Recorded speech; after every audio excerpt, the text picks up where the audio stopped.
Assalamualaikum warahmatullahi wabarakatuh. Nama saya Novia Agustin. Ini adalah video tugas terakhir dari mata kuliah Interpreting Law. Nobel Prizes are one of the most prestigious awards in the world. First awarded in 1901, they were named after Alfred Nobel, who, in his will, envisioned the creation of 5 yearly prizes to reward people, or sometimes institutions, who have excelled in one of the following fields: literature, physics, medicine, chemistry, and peace. Hadiah Nobel adalah salah satu penghargaan yang paling terkenal di seluruh dunia. Yang pertama kali dicetuskan, yang pertama kali didirikan pada tahun 1901, dan penghargaan tersebut diambil dan diberi nama oleh Alfred Nobel, yang dalam wasiatnya adalah menciptakan hadiah tahunan atau hadiah per 5 tahun untuk diberikan kepada orang-orang atau institusi yang unggul dalam salah satu bidang seperti sastra, fisika, kedokteran, kimia, dan perdamaian.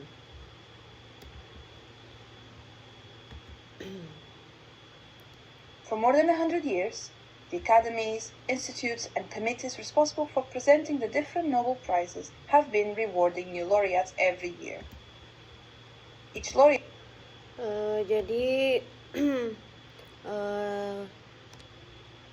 lebih dari 100 tahun.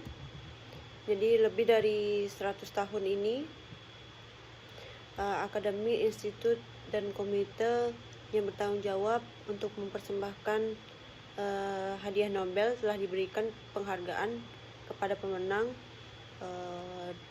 dan hampir di setiap tahunnya.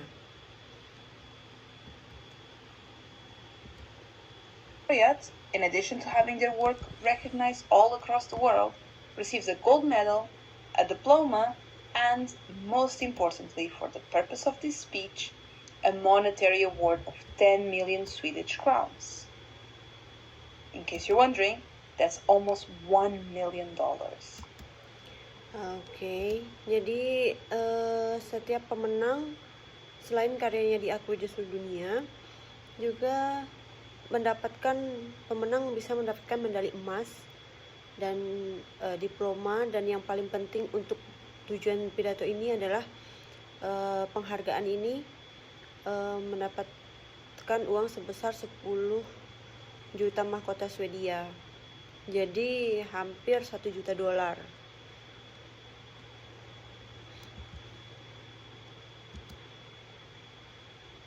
In other words, considering there are 5 separate prizes, in a normal year, the Nobel Foundation awards a total of almost $5 million. One thing I've always wondered is, where does this money come from? Alfred Nobel, who died very wealthy, bequeathed all his wealth to establish the Nobel Prizes. However, he died in 1896. Dengan kata lain, mengingat ada 5 hadiah terpisah, dan pada tahun normal Yayasan Nobel memberikan hampir $5 juta.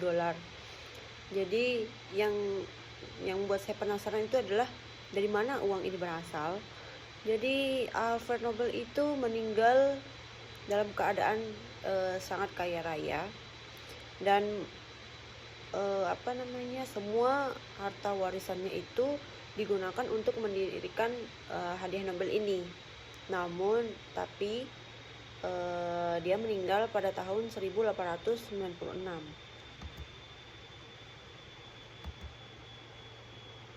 How come the foundation is still capable of giving away such a substantial amount of money every year after more than a century? Jadi mengapa yayasan mampu memberikan sejumlah besar uang setiap tahun setelah lebih dari 1 abad?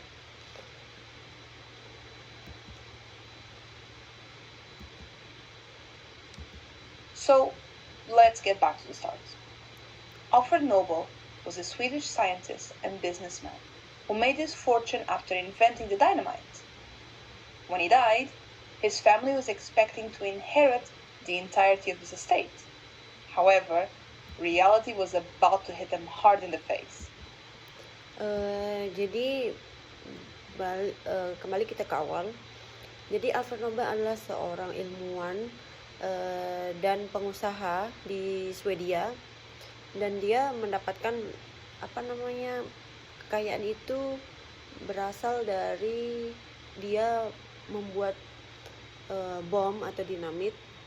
Jadi ketika dia meninggal, keluarganya berharap untuk mewarisi seluruh hartanya, tetapi ternyata tidak demikian.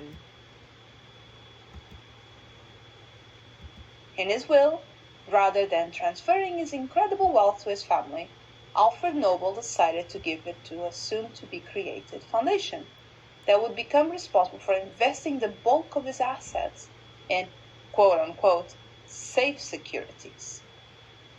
The profits resulting from such investments would then be used to fund the Nobel Prizes.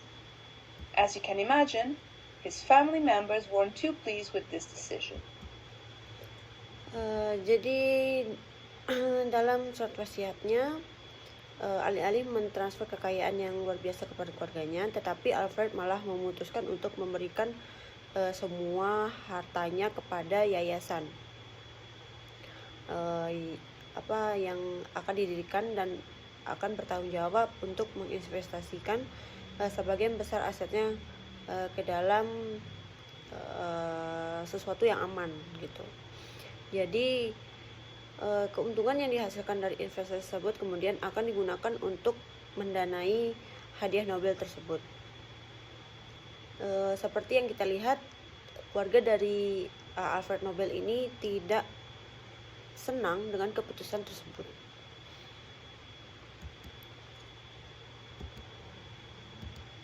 Just in case you're wondering, a financial security is pretty much any form of financial instrument in which a person can invest their money.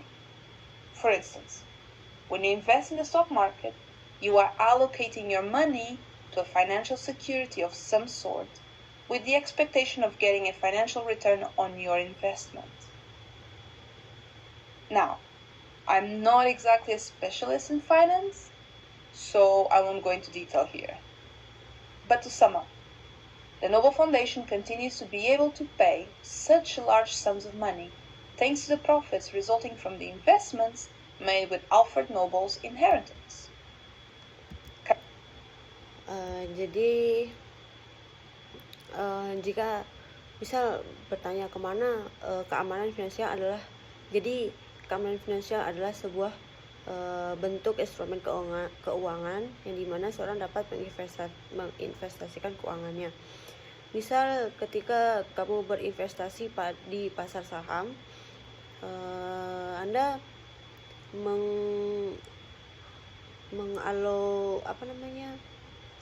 mengalokasikan uang Anda ke suatu keamanan finansial yang diharapkan mendapatkan keuntungan finansial atas investasi Anda. Jadi bisa sekarang saya bukan di bidang ahli keuangan misal. Jadi Yayasan Nobel itu masih mampu membayar sejumlah besar uang berkat keuntungan yang dihasilkan dari investasi yang dilakukan dengan warisan Alfred Nobel.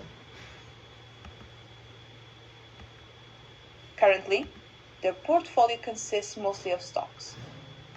In other words, more than 50% of the fund is invested in companies. They own a ton of shares from many different companies around the world. The rest is invested in things such as real estate, I think most of us know what that is, and bonds, which are issued by companies and governments as debt. Essentially, you lend money to a company or government, and they pay that money back to you years later, plus interest.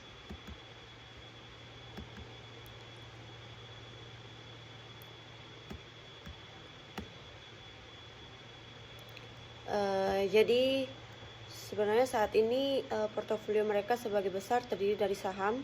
Dengan kata lain, lebih dari 50% dana diinvestasikan di perusahaan. Mereka memiliki banyak sekali saham dari banyak perusahaan berbeda di luar dunia. Jadi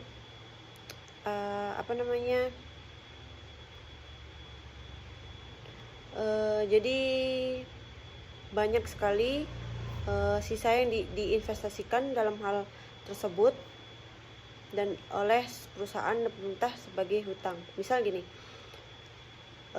diinvestasikan dalam hal seperti real estate dan obligasi oleh perusahaan dan pemerintah sebagai hutang. Pada dasarnya, Anda meminjamkan uang kepada perusahaan atau pemerintah dan mereka membayar uang tersebut kembali kepada Anda bertahun-tahun kemudian.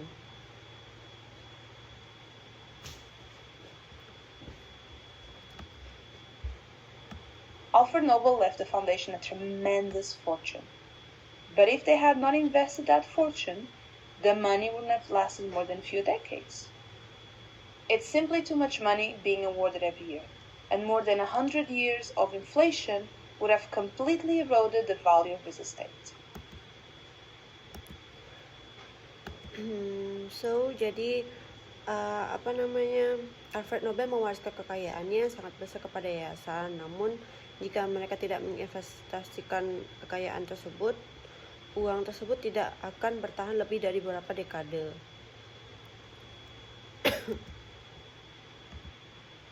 So, the existence of the Nobel Prizes is totally dependent on the successful management of this fund created with Alfred Nobel's fortune. If the foundation were to fail in this task, the prizes could very well just cease to exist. Let's hope that never happens and the prizes continue to be awarded for centuries to come. Jadi keberadaan hadiah Nobel sepenuhnya bergantung kepada keberhasilan pengelola dana yang diciptakan dengan kekayaan Alfred Nobel ini. Jadi jika yayasan gagal dalam tugas ini, maka hal tersebut bisa saja tidak ada lagi dan tidak bisa dikelola lagi.